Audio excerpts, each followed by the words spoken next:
Bonjour à toutes et à tous. Dans cette vidéo, nous allons parler ce qu'est une hybridation sp2. Et bien sûr, nous allons traiter l'hybridation sp2 de manière basique et hybridation sp2.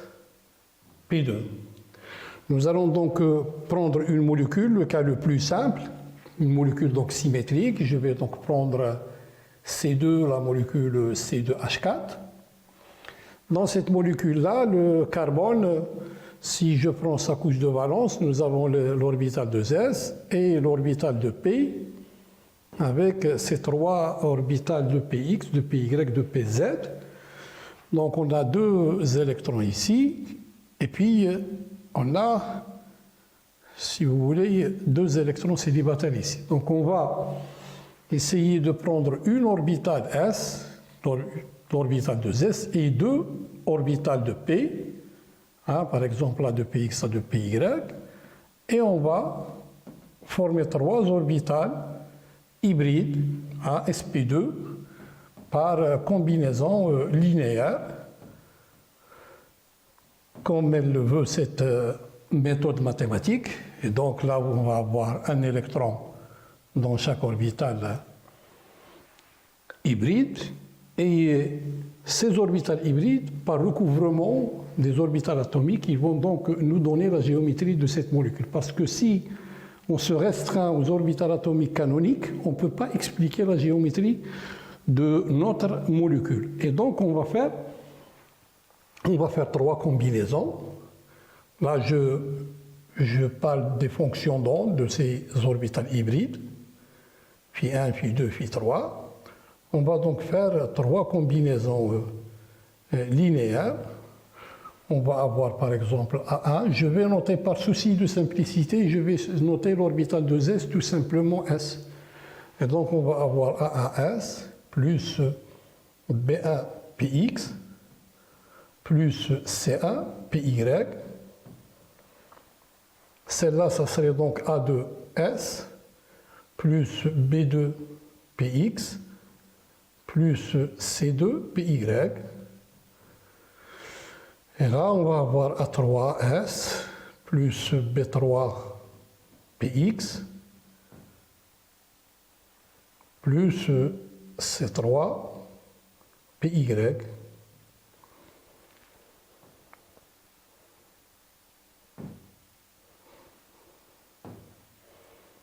Donc là, on a Px.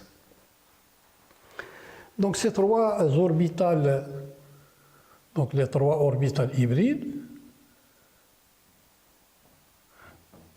il faut comme toutes les fonctions d'onde, il faut que chacune de ces orbitales soit normée et il faut qu'il soit orthogonal entre elles 2 à 2. Donc Φ1 doit être orthogonal à Φ2, Φ1 doit être orthogonal à Φ3 et Φ2 orthogonal à Φ3.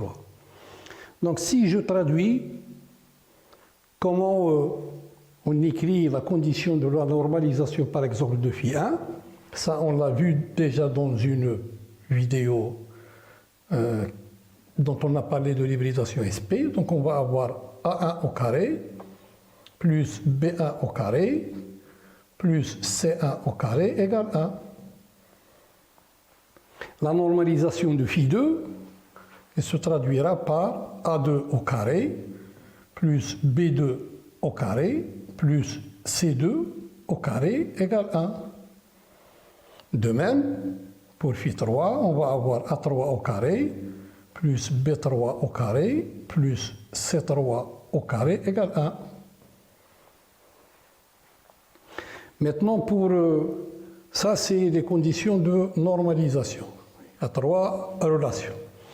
Alors, pour exprimer la relation d'orthogonalité entre Φ1 et Φ2, on aura donc A1, A2, plus B1, B2, plus C1, C2, qui est égal à 0. L'orthogonalité entre Φ1 et Φ3 se traduira par Φ1 A1 A3 plus B1 B3 plus C1 C3 égale 0.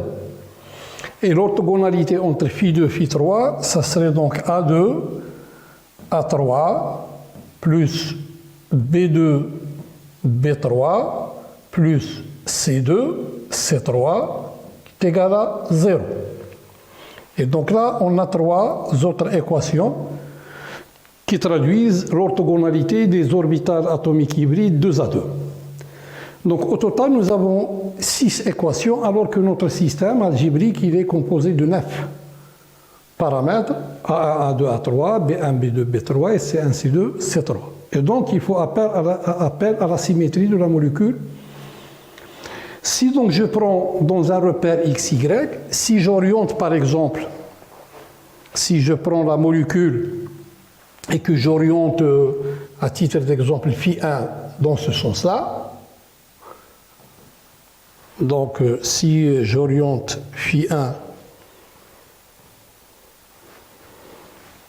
dans ce sens-là, pardon, phi1 dans ce sens-là, alors par conséquent, on va avoir comme conséquence directe, puisque phi1 il est orienté selon l'axe Y, ce coefficient qui est là, B1 qui doit être égal à 0. D'accord? Et dans ces conditions-là, si B1 est égal à 0, on va donc éliminer certains paramètres. Alors maintenant, l'orbital S, l'orbital atomique S étant l'orbital atomique S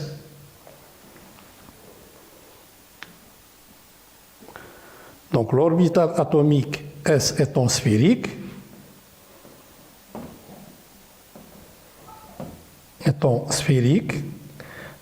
l'hybridation que nous traitons est une hybridation sphérique, donc nous avons automatiquement les coefficients A1 égal à A2 égal à A3.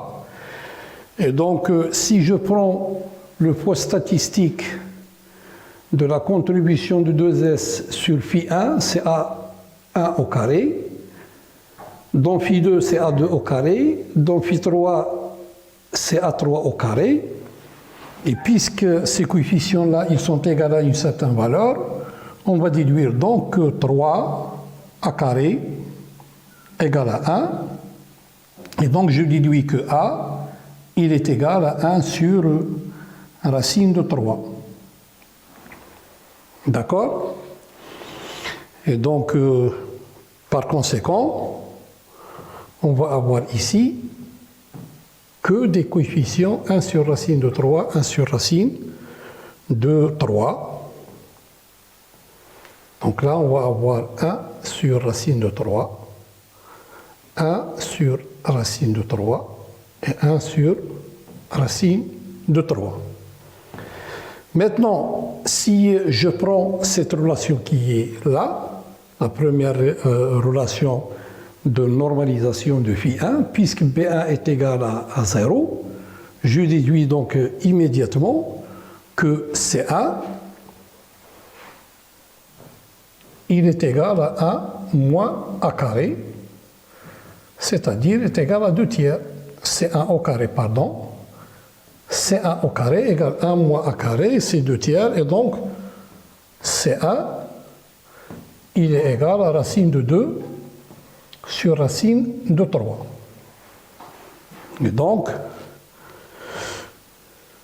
pour phi1, il n'y a aucun composante selon Px, donc ici ça va devenir tout simplement racine de 2 sur racine de 3, donc je vais effacer ça, c'est donc, ça va devenir tout simplement racine de 2 plus donc racine de 2 sur racine de 3 PY. Bien. Si maintenant je regarde les relations d'orthogonalité ici, puisque B1, nous avons dit qu'il est nul, donc ces termes qui sont ici, ils sont nuls aussi, puisque B1 égale 0, et donc là aussi vous avez B1, B3 qui est nul, et donc la conclusion qu'on va tirer, c'est que puisque j'ai A carré plus C1, C2 égale 0, et que j'ai A carré plus toujours C1, C3 égale 0, on va donc tirer la conclusion immédiate que C2 égale à C3 est égal à une certaine constante C qu'on peut calculer facilement. C2, par exemple, C2, il est égal à moins A carré sur C1. Or, A carré, donc nous avons moins. A carré, c'est un tiers. Et l'inverse de C1, c'est racine de 3 sur racine de 2. Ça va nous faire donc moins 1 sur racine de 6. Et du coup, on peut donc... on va donc effacer ici C2, donc C2 et C3. Et donc on va avoir ici plus, ou pardon, moins, c'est plutôt moins.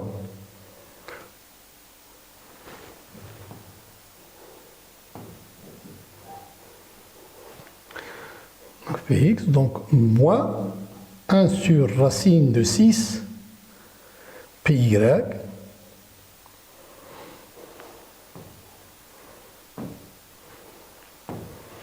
moins 1 sur racine de 6 Py. Il nous reste donc les coefficients B2 et B3. Donc, puisque C2 égale à C3 et que A2 égale à A3, à partir de ces deux équations-là, on va tirer la conclusion que B2 au carré égale à B3 au carré. Ce qui veut dire que j'ai en valeur absolue B2 qui est égal à B3. Maintenant, si je regarde cette équation-là de l'orthogonalité, je vois bien que, puisque C2, C3, c'est un carré, hein, ils sont égaux, donc c'est un carré, A2, A3, puisque c'est un carré, donc c'est positif, donc je vois que le produit B2, B3 est négatif. Donc on a B2, le produit B2, B3, qui est négatif. Les deux nombres sont égaux en valeur absolue. Donc si on prend l'un positif, l'autre doit automatiquement être négatif. Et donc, je peux calculer, par exemple, B2, à partir de là, ou de là, j'ai B2 qui est égal à 1. Nous avons donc B2 qui est égal à 1 moins A, 1 sur 1 moins A carré, donc moins 1 sur 3, moins C2 par exemple, donc moins 1 sur 6. Et donc on voit donc B carré, à partir de là par exemple, B carré c'est 1 moins A2 au carré moins C2 au carré, ça va nous faire donc 3 sur 6, ça va nous faire 1 demi. Et donc B2 est égal, si je prends B2 par exemple égal à 1 sur racine de 2, donc on va avoir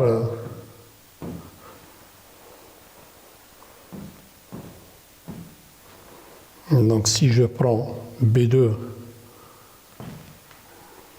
égale à 1 sur racine de 2, donc je vais avoir plus 1 sur racine de 2 Px, et là je dois avoir moins 1 sur racine de 2 Px.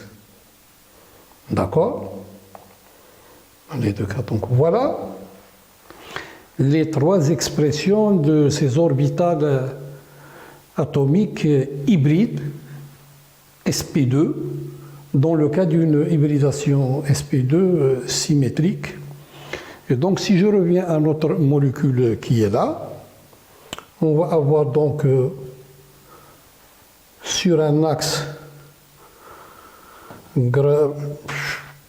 sur l'axe qui contient les deux atomes du carbone, si je prends cet axe-là, donc j'ai un atome, j'ai dans un plan, si vous voulez, si je prendrais donc tout un plan, pardon.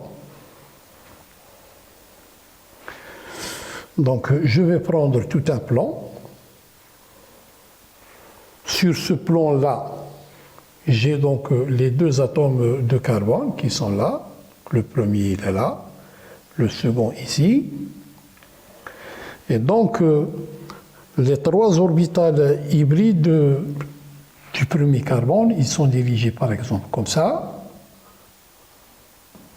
Parce qu'on peut montrer que les angles, c'est de 109 degrés. Il suffit donc de traiter, de prendre ces fonctions d'onde, ces orbitales atomiques hybrides, les considérer comme étant des vecteurs, et puis prendre juste la partie qui est directionnelle, donc parce que vous avez la Px et la Py qui sont dirigées selon les axes X et Y, alors que l'orbitale S, elle est sphérique, il ne va pas nous aider trop. Hein? Et donc avec un recouvrement axial avec l'autre carbone qui est là, on va faire donc une liaison sigma carbone-carbone. Puis les deux autres orbitales hybrides du deuxième atome de carbone sont par là et c'est dans le plan. Et on va faire donc un recouvrement avec un hydrogène ici, un autre recouvrement avec un hydrogène ici. De même pour cet atome-là. Et bien sûr, il va nous rester l'orbitale atomique, une orbitale atomique qui n'a pas été hybridée. Il est comme ça. Hein? Et par recouvrement latéral, on va faire donc une liaison pi. Hein? On va faire une liaison pi par un recouvrement latéral. Et donc au final, on a donc une liaison sigma entre carbone-carbone, liaison sigma entre carbone-hydrogène ici, liaison sigma aussi carbone-hydrogène là. De même, liaison sigma ici, les carbones ils sont ici. Hein? Et puis on a une liaison pi entre les deux carbones. Donc voilà, je vous remercie.